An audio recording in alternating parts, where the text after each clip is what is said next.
Tendências e Finanças. Apoio Cultural. Quatrum Soluções Empresariais. Anderson Machado. Mentoria Financeira. No quadro Tendências e Finanças, o professor e economista Alexandre Reis explica as novas regras de pagamento dos boletos e a liberação de linhas de créditos especiais. Satisfação, professor. Boa tarde. Boa tarde. Tudo bem, André? Tudo ótimo. Melhor agora que vamos acompanhar aí novas regras para essa burocracia do pagamento dos boletos. Após o vencimento, somente no banco de origem. Na verdade, essa é a regra atual, né, André? Ou seja, quando tu tem um boleto, seja de qualquer valor, enfim, tu não paga na data do vencimento, é aquela, vamos dizer assim, movimentação que tu tem que pagar no banco de origem, que emitiu o boleto, enfim, em dinheiro. Geralmente tem umas regras específicas, a incidência do juro, mora, etc. Né? Hoje, agora, com essa nova deliberação pelo Banco Central e junto com a Federação dos Bancos Comerciais, se estabeleceu um outro processo para receber esses boletos. Hoje, claro que ainda está numa transição, então tem boletos de certo valor que já estão dentro dessa nova modalidade. Mas o que é a nova modalidade? Que facilita bastante aqueles que demandam esse tipo de serviço, né? Que é uma quantidade bastante significativa. Né? O uso do sistema bancário em transações internamente no Brasil é muito grande, né? Comparado ao modelo, eu sempre brinco isso, o modelo japonês praticamente não tem muito essa questão de boletos e tal. Tem a questão do cartão de crédito, mas boleto, essa situação mais comercial, eles não usam isso, né? Os pagamentos são feitos direto às empresas, né? É diferente do nosso modelo. Nosso modelo, a maioria dos nossos serviços, consumos, né, que a gente tem, a gente paga através de boletos. Então, o dinheiro não vai direto à empresa. Tem um intermediário financeiro, que é o banco comercial, e ele repassa. Agora, com essa nova regra, as instituições que trabalham com a questão de emissão de boleto, elas vão ter que definir antes a questão de que a sua data de vencimento e o que vai incidir sobre o pagamento àquele cliente que não pagar o boleto na data. Quanto é o juro, quanto é a mora, o que pode fazer. E pode se pagar em qualquer rede bancária, não precisa ir no banco de origem emissor do boleto.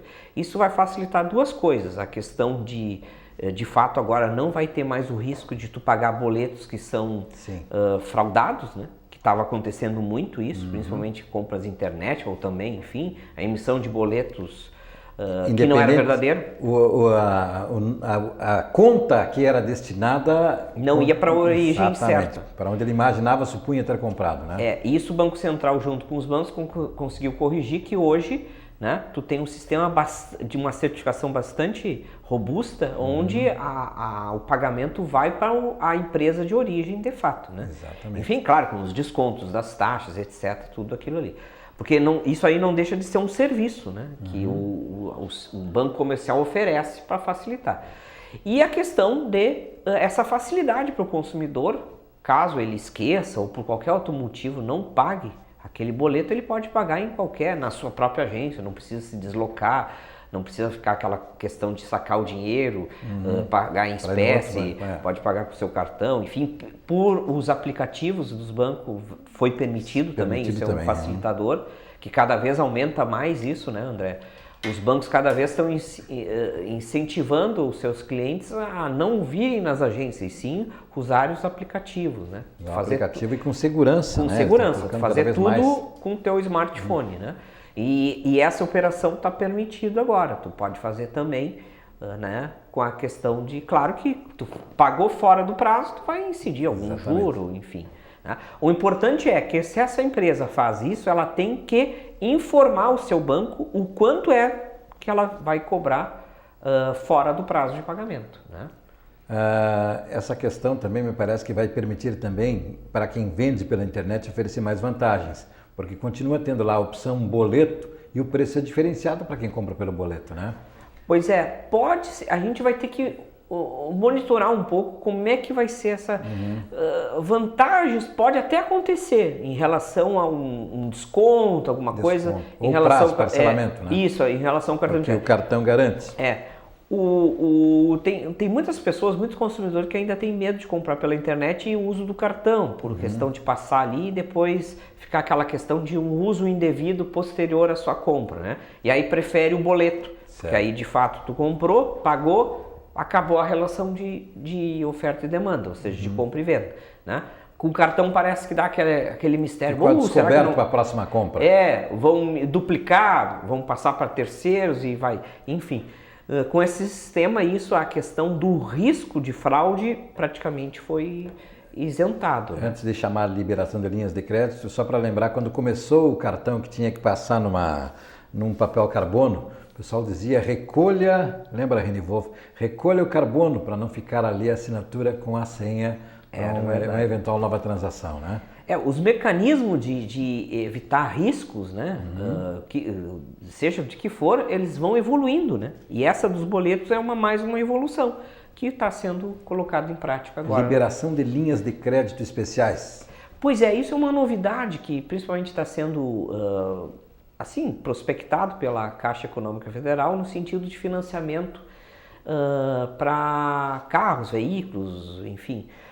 E a curiosidade aumento do prazo de pagamento e, para algumas possibilidades, a não ocorrência de uma entrada, vamos dizer assim, tipo uma carência, né? Isso fomenta esse mercado, né? No sentido de vender, principalmente agora próximo do final de ano, né? Renovações de frotas, né? Para empresas frotistas, etc., que podem se favorecer disso, ou o consumidor final, né? No sentido de querer renovar, precisa um carro novo, uma moto nova, enfim, um utilitário novo, né? Mas nós temos que ver com mais cautela como é que vai ser de fato isso, né? Como é que vai se dar no mercado, né? E principalmente a questão que eu sempre insisto na questão de que não basta só um banco fazer isso, o importante é todo o sistema agir nessa forma da concorrência e abrir, ter né? taxas diferentes. Aí o consumidor ganha, né? Perfeito. É isso que esperamos que possa vir a acontecer. Isso serve como alerta para quando tem o apelo para taxa zero. Necessariamente não quer dizer que outros valores não estejam embutidos para compensar essa taxa zero, claro, né? Claro. A taxa pode ser zero, mas o outro valor pode ser maior do que se você fosse financiar menos, vamos dizer assim, né? Claro. E dar maior entrada à vista. E outra modalidade também que foi lançada esse ano é aquela em que também na indústria automotiva, uma das montadoras lançou prestação de R$90 por um ano. E a partir desse um ano ele passaria a pagar em 3 anos mais a parcela financiada, vamos dizer assim, né? Também tudo é de ver, veja bem o que eu estou dizendo. Claro. É um leque de competitividade num mercado que é sempre muito procurado de financiamento. Né? O que o consumidor tem que estar atento, olhando pelo lado do consumo, né?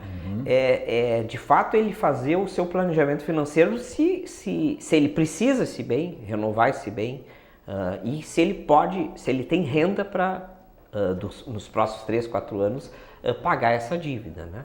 Isso tem que ficar bem claro, é aquela ideia aqui essa fala não é a questão de inibir o consumo, pelo contrário, ter um consumo mais sustentado, né?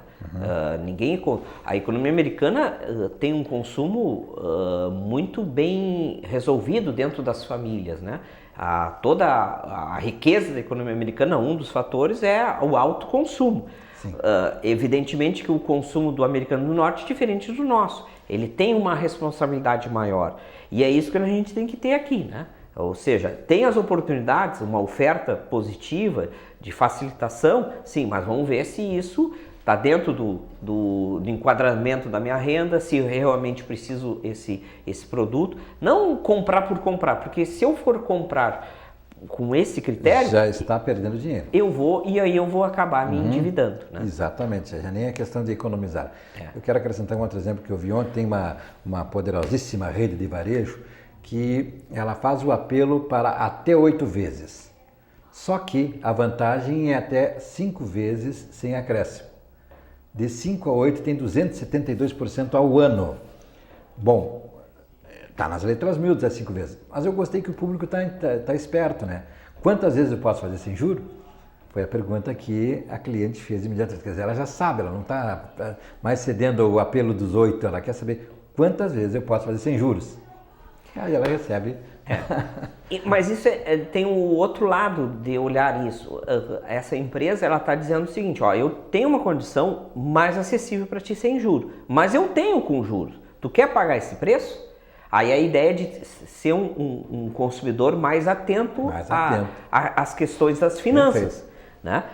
Não posso, literalmente, entre aspas, me jogar em qualquer coisa. Eu tenho que analisar dentro do meu orçamento. O que sempre se orienta? Quanto menos tu pagar juros, melhor. Claro. Então, se tu consegue pagar em 5 vezes, sem juros, é a melhor opção. Agora, eu não tenho e eu tenho que fazer em 8, pagando essa quantia extra, né, que é o juro. Não, de repente eu espero um pouquinho, junto mais um dinheiro, aí vou lá e faço a operação que está dentro do meu orçamento. Fechou o nosso tempo dos 10 minutos, mas eu gostaria de uma pergunta que me ocorreu agora. É do direito ou é da sua área? Que prazo teria o consumidor para rever uma compra, por exemplo, a operação de uma compra? Por exemplo, olha, cheguei em casa, fiz as contas, eu acho que a outra operação, seria mais vantajosa. Até quando ele pode fazer isso? Tem algum limite sobre isso ou não? No Código de Defesa do Consumidor tem umas regras, não é bem a minha área, mas se eu não me engano são 7 dias úteis. Então eu acho que é isso. Ou 5 dias, mas não tenho certeza. Mas eu acho que é uma semana, sim. Por isso que eu perguntei. Então, até a questão da troca, vamos dizer assim, tem a troca também, a questão de não quer mais. Tá, eu acho que é dentro desse prazo, não é muito mais do que isso. O importante é que ele pode calcular, rever e ver o vantajoso sempre para ele. Claro. Né? Muito bem. Olha, obrigado pela sua participação mais uma vez aqui, enriquecendo o programa com, acima de tudo, informações, comentários e informações úteis para os nossos telespectadores.